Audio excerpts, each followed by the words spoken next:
Hello வணக்கம், இது உங்கள் சிவி ஜோன். எல்லாரும் எப்படி இருக்கீங்க? இப்போ பார்த்தீங்கன்னா லைவில் ஒரு சம்பவம் போச்சு. திடீர்னு பார்த்தா விஷால் வந்துட்டு செம டென்ஷனாக ராணுவ கத்த ஆரம்பிச்சிட்டாரு.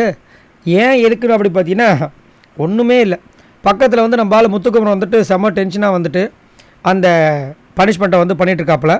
எல்லாருமே பக்கத்தில் வந்துட்டு இது பண்ணுறாங்க. நம்ம ரஞ்சித் சார் வந்துட்டு எனக்கு தெரியும் அப்படி இப்படின்னு வழக்கம் போல் மானே தேனி பொன்மானேன்னு சொல்லி பேசிகிட்டு இருக்காப்புல. அந்த டைம் வந்துட்டு நம்மளுடைய ராணுவ வராப்பில் ராணுவக்கிட்ட வந்து யாரோ கேட்குறாங்க, என்னென்னா விசில் வாஷிங்க்கும் குடிக்கிற தண்ணிக்கும் வந்துட்டு யாராவது சைக்கிள் ஓட்ட சொல்லுங்கள் அப்படின்போது நம்ம விஷால் வந்துட்டு போகிறாப்புல சைக்கிள் ஓட்டுறதுக்காக. இவ்வளோ தான்.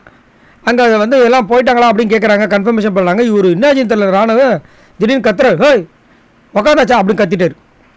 அஞ்சு தான் வந்து அது பெருசாக எடுத்துக்காமல் ஏதோ இப்போ தான் வந்துட்டு விஷால் ஏற போகிறான் அப்படின்னு விஷாலுக்கு டென்ஷன் ஆச்சு. ஏய் இன்னும் ஏன்றா நீ யாரா என்ன கேட்கறதுக்கு, அவனை அவள் தான் உனக்கு அப்படின்ட்டாரு.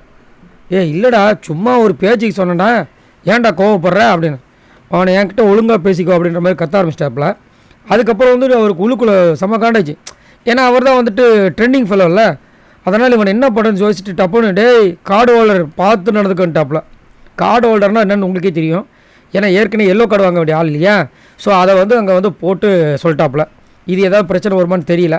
ஏன்னா ஏற்கனவே இந்த வாக்கிங்கிற விஷயங்களே பயங்கரமாக போயிட்டுருக்கு. இதில் வேறு ரெட் கார்டு எல்லோ கார்டுன்னு ஒரு விஷயம் போச்சு.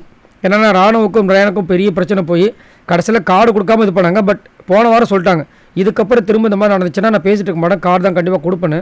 ஸோ இங்கே வந்து அதை வந்துட்டு ராணுவம் வந்து கலாய்க்கிறதுக்கு கார்டு ஓடன்னு கலாய்ச்சிருக்காப்புல. இது எங்கே போய் முடிய போகுதுன்னு தெரியல. பட் விஷாலுக்கு வந்து கோவம் வந்துட்டு ஓகே நியாயமானதான். ஏன்னா அவர் கேட்ட விதங்கள் அந்த மாதிரி இருந்துச்சு. ராணுவம் இப்போ வந்து கொஞ்சம் ஓவராக அட்வான்டேஜ் எடுத்துக்கிறாரா இல்லை கொஞ்சம் ஓவராக வந்து பண்ணுற மாதிரி ஒரு சில விஷயங்களாக போகுது. ஏன்னா அன்ஷிதா கிட்ட ஒரு சில டக்குன்னு என்ன பேசுகிறாரு, கொஞ்ச நேரத்துக்கு முன்னாடி லைவில் பார்க்குறேன், நேற்று ஒரு விஷயம் போச்சுல அதை திரும்ப எடுக்குவான்னு கேட்குறேன். Give respect take respect. அதான் நேற்று முடிஞ்சிச்சுல, அப்புறம் என்ன ஆகுனா இல்லை எடுக்கலாமா, ஏதாவது ஒரு சம்பவம் பண்ணணும்னு சொல்லிட்டு ஒரு பண்ணிகிட்டு இருக்காப்புல. ஸோ உங்களுக்கு என்ன தோணுதுன்றதை சொல்லுங்கள்.